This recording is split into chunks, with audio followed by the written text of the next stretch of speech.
மாணவர்கள் அனைவருக்கும் வணக்கம். காமராஜர் பயிற்சி மையம் திருச்சி. மாணவர்கள் எல்லாமே இப்போ சப் இன்ஸ்பெக்டர் போலீஸ் எழுத்து தேர்வு உங்களை சிறப்பாக தயார்படுத்திட்டு இருப்பீங்க. அப்போ அந்த தேர்வு அறையில் இருக்கக்கூடிய அந்த 3 மணி நேரத்தை எப்படி அணுகணும், அடுத்து இந்த மீதம் இருக்கக்கூடிய இந்த 2 நாட்களை எப்படி நம்ம பயன்படுத்திக்கலாம் அப்படின்ற தொடர்பான ஒரு பதிவு.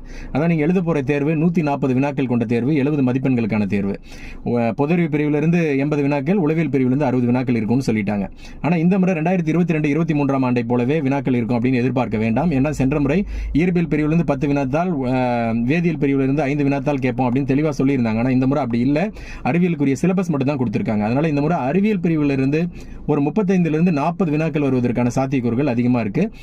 வரலாறு, புவியியல், பொருளாதாரம், குடிமையில் இருக்கு இல்லையா, இதுல இருந்து ஒரு 25 30 வினாக்களும், இது நடப்பு செய்திகள் பிரிவிலிருந்து ஒரு 10 12 வினாக்கள் வருவதற்கான சாத்தியக்கூறுகள் இருக்கு. இந்த மாதிரி மனநிலையில் போனீங்கன்னா உங்களுக்கு அங்கே ஒரு அதிர்ச்சி இருக்காது. அடுத்து தேர்வு எழுதும்போது பொறுத்த வரைக்கும் உளவியலில் நீங்கள் ஸ்ட்ராங்காக அல்லது பொது அறிவில் ஸ்ட்ராங்கான இவ்வளோ நாளில் நீங்கள் கண்டுபிடிச்சி வச்சிருப்பீங்க. ஒருவேளை எந்த மாதிரியான வினாத்தால் கொடுத்தாலும் என்னால் அட்டன் பண்ணிட முடியும் சார்ன்ற கான்ஃபிடென்ட்ல இருக்கீங்கன்னா உளவியல் பக்கம் போங்க.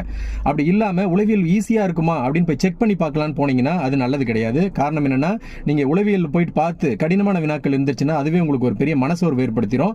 அது நீங்கள் பொது அறிவு அணுகும்போது உங்களுக்கு ஒரு பெரிய தாக்கத்தை கொடுத்துரும். அதனால 1 to 140 வரைக்கும் போகிறது சிறந்தது. ஒருவேளை உளவியல் பிரிவில் நீங்கள் ரொம்ப ஸ்ட்ராங் அப்படின்னா மட்டும் உளவியல் பிரிவு அணுகுங்க. அடுத்து 1 to 140 வரையிலுமான போகும்போது அது பொதுறிவா இருந்தாலும் சரி, உளவியலா இருந்தாலும் சரி, எங்கேயா இருந்தாலும் தெரியாத வினாக்கள் இருந்தால் அதை ஸ்கிப் பண்ணிட்டு போயிடுங்க. அதுக்கு விடை கண்டுபிடிக்கிறன்ற பேரில் ரொம்ப நேரம் அதுக்கு தாமதிச்சிடாதீங்க. அது உங்களுக்கு ஒரு பின்னடைவு ஏற்படுத்தும். நோட் போட்டு வச்சுக்கோங்க எல்லாமே.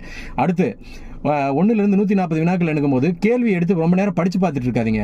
அதாவது முதல் இருக்கக்கூடிய பொதுறிவு கேள்வி 80 எடுத்து கொஸ்டின் பேப்பர் எடுத்து படிச்சுட்டு இருப்பாங்க நிறைய பேர். அந்த மாதிரி படிச்சு பார்த்துட்டு இருக்காங்க. அது உங்களுக்கு நேரம் விரயம் பண்ணிவிடும். ஏன்னா ஒரு வினாவிற்கு 5 நொடி 10 நொடி நீங்க படிச்சிட்டீங்கன்னா கூட அதுவே உங்களுக்கு ஒரு 15-20 நிமிடத்தை எடுத்துரும் உங்ககிட்ட இருந்து. அதுவும் பின்னாடி உங்களுக்கு ரொம்ப நேரம் அந்த வினாக்களை படிச்சுட்டு திரும்பி ஒரு முறை வரும்போது திருப்பியும் வினாவை படிக்கிற மாதிரி ஆயிடும். அதை ஒன்று கரெக்ஷன் பண்ணிக்கோங்க. அடுத்து உளவியல் பிரிவில் பொறுத்த வரைக்கும் தமிழில் 10 வினாக்கள் இருக்கும், ஆங்கிலத்தில் 10 வினாக்கள் இருக்கும்னு எதிர்பார்த்து போகாதீங்க. அந்த மாதிரி இருக்கிறதுக்கான வாய்ப்பும் குறைவு தான். 8 வினாக்கள் தமிழில் இருக்கலாம், ஆங்கிலத்தில் 8 வினாக்கள் இருக்கலாம். உளவியல் பிரிவில் 45 வினாக்கள் கூட இருக்கும். அதுக்கும் நீங்கள் தயாராக போங்க. அதுக்கடுத்து எஸ்ஐ தேர்வுக்கே ஒரு இயல்பு எப்பவுமே அந்த 120க்கு மேலே இருக்கு இல்லையா, அந்த ஒரு பாக்கி 20 வினாக்கள், அந்த வினாக்கள் மிக எளிமையாக இருக்கும். ஒரு வினாவிற்கு 1 நிமிடம் எடுத்தால் கூட நம்மளால் அட்டன் பண்ணிட முடியும். ஆனால் நம்ம கிட்ட கடைசி 10 நிமிஷம் தான் இருக்கும்.